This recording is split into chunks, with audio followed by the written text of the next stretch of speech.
is the last Thursday of the month. That means it is time to recognize a military hero in South Georgia who served our country and now serves the community. Commander Claven Williams of Doe Run is an advocate for education and also a trailblazer for minorities in the U.S. Navy. So I had to deal a lot with racial issues in the Navy, helping the young kids understand what they needed to do and serve as a mentor for them. Most of us don't know that during the Vietnam War, we had a carrier that was shut down because of a race riot. And so part of the cure for that, the Chief of Naval Operations put a lot of emphasis on recruiting qualified minorities to go in the officer corps, and that's how I got caught up in it. You know, they came to Albany State in 71, 72, and they recruited people like me. The result, a 22-year military career and the first Albany State graduate to become a Navy aviator. Only flown once in my whole life, and so to be chosen for flight school was a wake-up call for me. So I had to really, come at my A game. And that he did.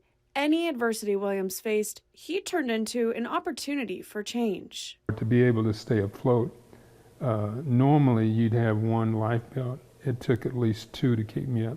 The bone density of African Americans is different in some way. We just don't float very well.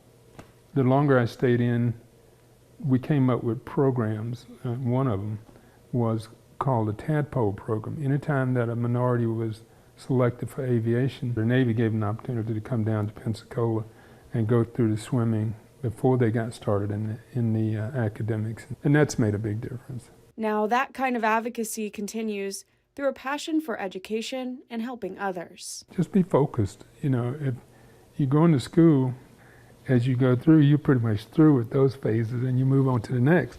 And that leaves a legacy, a fingerprint that people use for you to be able to qualify to get into other areas, So I tell kids all the time, be good students. Have a good time, but be a good student. And as his success illustrates, work hard now, it'll pay off later. Like I said, whatever you do the best you can. It comes back to you. Such an amazing person. If you know a veteran or a special military hero you would like to nominate for recognition, all you have to do is go to WALB.com or the WALB News 10 app. Click on Heroes Among Us at the top of the page, and each month we will share one of their stories right here on WALB.